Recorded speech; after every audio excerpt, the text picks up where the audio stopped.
Hello बच्चों, नमस्कार। तो बच्चों, थोड़ा सा लाइट वाइट का समस्या आ गया था, तो आप लोगों के समक्ष मैं जो है पेपर को प्रस्तुत नहीं कर सका।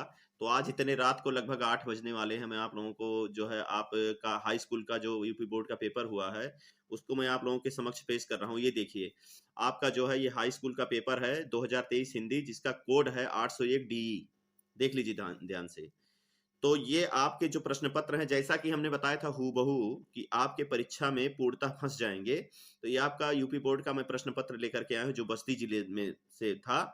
तो ये आप देख लीजिए। आपके जो प्रश्न पत्र हैं, लिखा गया है कि प्रारंभ में 15 मिनट परीक्षार्थियों को प्रश्न पत्र पढ़ने के लिए निर्धारित है। प्रश्न पत्र 2 खंडों आ तथा बा में विभाजित है। प्रश्न पत्र के खंड आ में बहुविकल्पीय प्रश्न है, जिसमें से सही विकल्प का चयन करके ओएमआर शीट पर नीले अथवा काले बाल पॉइंट से सही विकल्प वाले गोले को पूर्ण रूप से काला करें।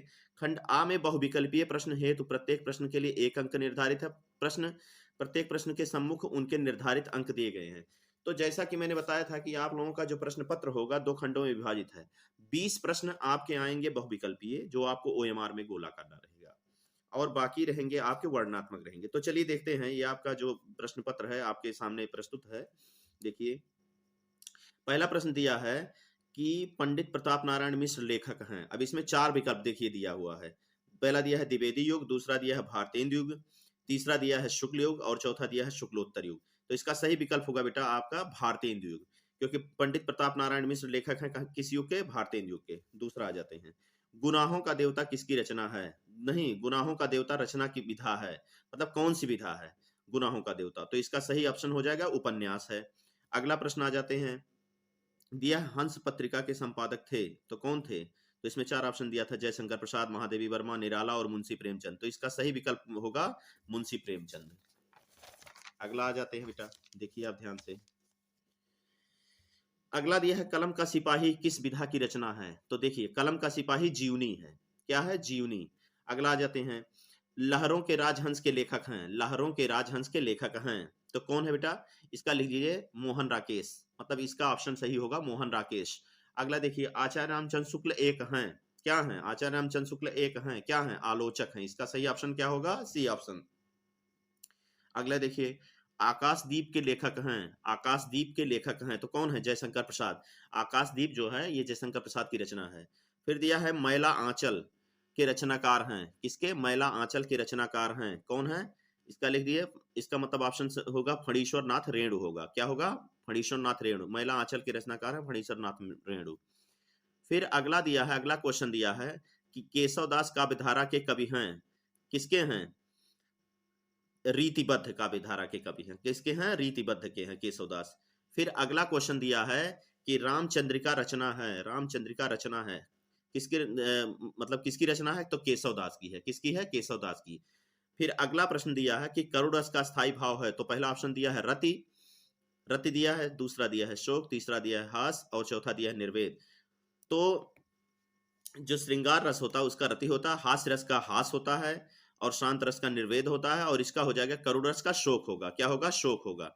फिर अगला क्वेश्चन बेटा आपका दिया है, प्रश्न दिया है आपका कि सोहत ओढ़े पीत पट श्याम सलोने गात और मनो नील मणि शैल पर आतप पर्यो प्रभात प्रकाश। तो ये मैंने YouTube पर आप लोगों को पढ़ाया भी था, आप लोगों के ऑनलाइन क्लास में मैंने पढ़ाया भी था। तो ये आपका ऑप्शन दिया है, पहला ऑप्शन दिया है उपमा, दूसरा दिया है रूपक, तीसरा दिया है उत्प्रेक्षा। क्या दिया है? उत्प्रेक्षा। क्या दिया है? उत्प्रेक्षा। और चौथा ऑप्शन दिया है आपका यमक। तो इसमें ऑप्शन नंबर आपका सी सही हो जाएगा। क्या होगा? सी सही होगा, उत्प्रेक्षा अलंकार। अगला प्रश्न आ जाते हैं, आपका 13वां प्रश्न है। 13वां प्रश्न आपका दिया हुआ बेटा, जरा ध्यान से देखिए। दिया है रोला छंद में कितने चरण होते हैं? रोला छंद में कितने चरण होते हैं? तो जैसे एक होता है दोहा होता है बेटा, और एक होता है सोरठा होता है। तो ये ध्यान से देखिएगा, दोहा हो चाहे सोरठा हो, ये दोनों अर्ध सम्मात्रिक छंद होते हैं और इसमें 4 चरण होते हैं। कितने चरण होते हैं? 4 चरण होते हैं। तो इसका रोला छंद में कुल कितने चरण होते हैं? 4 चरण होते हैं। ठीक। अगला दिया है अधिग्रहण शब्द में प्रयुक्त उपसर्ग है, तो उपसर्ग पहले लगता है और प्रत्यय कब लगता है? बाद में लगता है। कब लगता है? बाद में लगता है। ठीक। तो अधिग्रहण शब्द में प्रयुक्त उपसर्ग है, तो इसका हो जाएगा अधि हो जाएगा। क्या हो जाएगा? उपसर्ग पूछा है बेटा, प्रत्यय नहीं पूछा है। तो अधिग्रहण शब्द में प्रयुक्त उपसर्ग है, क्या हो जाएगा? अधि हो जाएगा। अगला प्रश्न आ जाते हैं, प्रत्यय के कितने भेद होते हैं? तो प्रत्यय के 2 भेद होते हैं, एक होता है कृदंत प्रत्यय और दूसरा होता है तद्धित प्रत्यय। तो मतलब इसमें प्रत्यय कितने हो जाएंगे? 2 हो जाएंगे, एक होगा कृदंत प्रत्यय और दूसरा हो जाएगा तद्धित प्रत्यय। तो इसका ऑप्शन नंबर ए सही हो जाएगा, 2। अगला दिया, तिरंगा में कौन समास है? तो देखिए तिरंगा में हो जाएगा द्विगु समास, क्योंकि पहला पद संख्यावाची विशेषण और दूसरा पद क्या है? संज्ञा है। तो इसमें क्या हो जाएगा? द्विगु समास हो जाएगा। हालांकि बहुब्रीहि समास में भी ऐसा होता है, लेकिन उसमें तीसरे पद की प्रधानता बताई जाती है, तीसरे पद की व्याख्या की जाती है। और द्वंद्व समास तो होगा नहीं, तो इसमें तिरंगा में कौन सा समास हो जाएगा? द्विगु समास हो जाएगा। अगला प्रश्न आ जाते हैं, प्रत्येक शब्द में कौन सी संधि है? तो इसमें होगा यण संधि। कौन सी संधि होगा? यण संधि होगा। फिर देखिए, खीर का तत्सम रूप है, तो इसका क्षीर हो जाएगा। क्या हो जाएगा? क्षीर हो जाएगा। फिर अगला प्रश्न आ जाते हैं, ये मैं आप लोगों के लिए एक प्रश्न छोड़ दे रहा हूं, आप हमें कमेंट बॉक्स में बताते रहिएगा कि नद्य शब्द का वचन और विभक्ति है, तो ये आप हमको बताइएगा।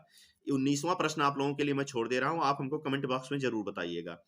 फिर दिया हसिष्यथः धातु का वचन एवं पुरुष है, तो इसका ऑप्शन नंबर सी सही हो जाएगा, द्विवचन प्रथम, द्विवचन मध्यम पुरुष हो जाएगा। क्या हो जाएगा? द्विवचन मध्यम पुरुष। अगला प्रश्न आ जाते हैं, तो ये आपका 20 प्रश्न था बेटा, आपका 20 प्रश्न था, जिसको मैंने धीरे धीरे करके बता दिया। आपका 19वां प्रश्न मैंने छोड़ा, हमको कमेंट बॉक्स में बताइएगा।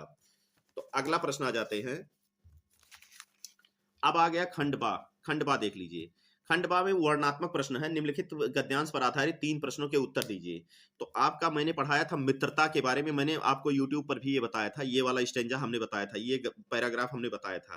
तो ये जो पैराग्राफ दिया हुआ है, मित्रता के लिए आवश्यक नहीं है कि 2 मित्र एक ही प्रकार का कार्य करते हों या एक ही रुचि हो, ये मैंने हूबहू पढ़ाया था आप लोगों को। इसी प्रकार प्रकृति और आचरण की समानता भी आवश्यक या वांछनीय नहीं है। 2 भिन्न प्रकृति के मनुष्यों के में बराबर प्रीति और मित्रता रही है। रामधीर और शांत प्रकृति रामधीर और शांत प्रकृति के थे, लक्ष्मण उग्र और उद्वत स्वभाव के थे। दोनों भाइयों में अत्यंत प्रगाढ़ स्नेह था, उदार तथा उच्चाशय कर्ण और लोभी दुर्योधन के स्वभावों में कुछ विशेष समानता ना थी, उन पर दोनों की मित्रता खूब निभी। तो अब देखिए, इसमें पूछा प्रस्तुत अवतरण का संदर्भ लिखिए। अब संदर्भ में ये किस पाठ से लिया गया है और इसके लेखक कौन है, ये बताना है। तो ये बेटा आपका लिया गया है मित्रता पाठ से लिया गया है और इसके लेखक हैं आचार्य रामचंद्र शुक्ल। दूसरा दिया है रेखांकित अंश की व्याख्या कीजिए, ये सब मैंने बताया था, आप देखिएगा पूरा मैंने बताया था।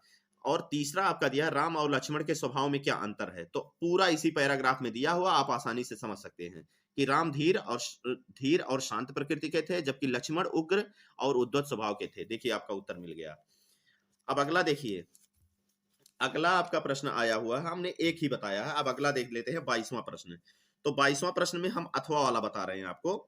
देखिए दिया है, उधो मोहि ब्रज बिसरत नाही और वृंदावन गोकुल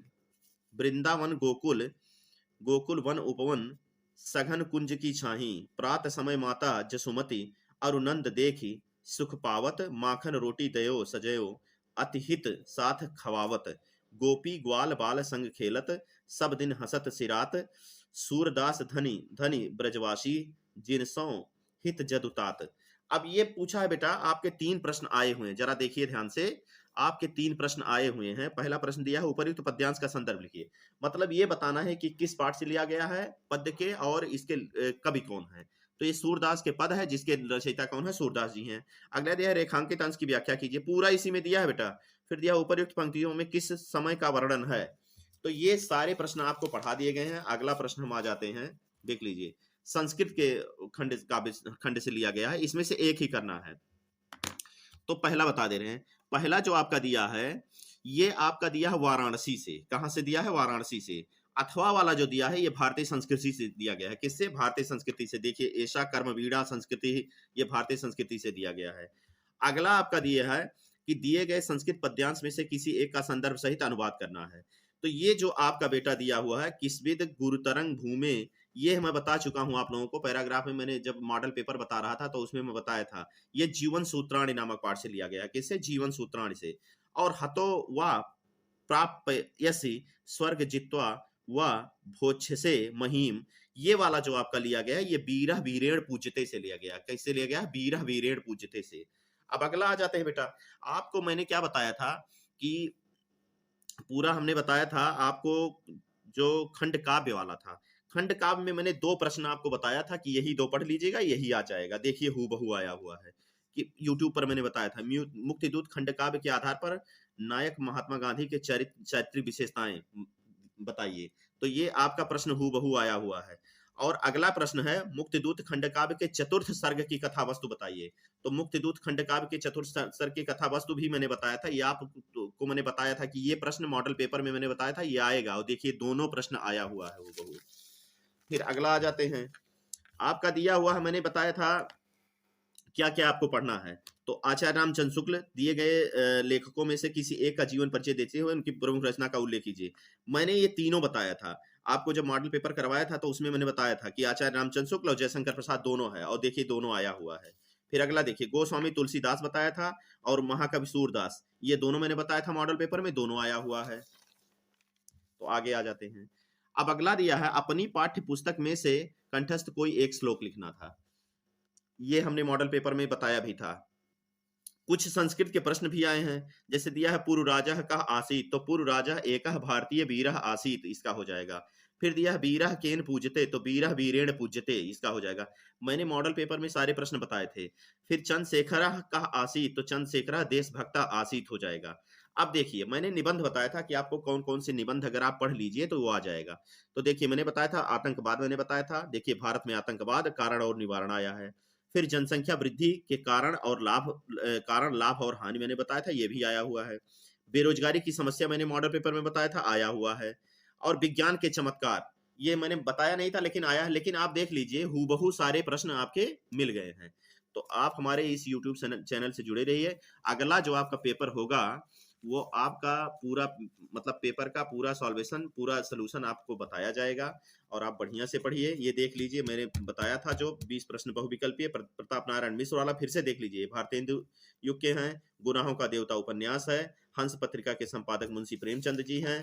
फिर देख लीजिए, कलम का सिपाही जीवनी है, लहरों के राजहंस के लेखक है मोहन राकेश, आचार्य रामचंद्र शुक्ल जो हैं वो एक आलोचक हैं, आकाशदीप के लेखक जयशंकर प्रसाद हैं, मैला आंचल जो है ये फणीश्वर नाथ रेणु है, और केशवदास ये रीतिबद्ध काव्य कवि हैं, और रामचंद्रिका के रचनाकार हैं केशवदास हैं। करुण रस का स्थायी भाव शोक हो जाएगा, ये इसमें हो जाएगा। सोहत ओढ़े पीत पटवाले में हो जाएगा उत्प्रेक्षा अलंकार हो जाएगा।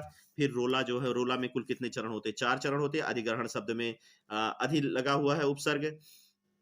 फिर प्रत्येक के 2 भेद होते हैं, तिरंगा में द्विगु समास होगा, प्रत्येक में कौन सी संधि होगी, यण संधि होगी, खीर का हो जाएगा तत्सम रूप हो जाएगा क्षीर हो जाएगा। ये मैंने आपका 19वां प्रश्न मैंने छोड़ा था कि आप हमें कमेंट बॉक्स में बताइएगा, तो ये जरूर बताइएगा। फिर दिया हस्यस्तः थः में धातु वचन एवं पुरुष है, धातु का वचन एवं पुरुष है, तो इसमें हो जाएगा सी वाला ऑप्शन सही हो जाएगा, द्विवचन मध्यम पुरुष। तो ये आपका मैंने पूरा सॉल्व करके दिखाया, आप फिर से देख लीजिए। पेपर है आपका 2023 हिंदी का कक्षा 10 का 801 डी, इसका कैश नंबर है। तो आप बढ़िया से पढ़िए, और जितना भी सॉल्वेशन होगा, जितना भी सोल्यूशन होगा आपको बताया जाएगा, और आप अच्छे से पढ़िए। और ये आपको हमारा यूट्यूब चैनल पता ही होगा, माई एजुकेशन हब है। क्या है?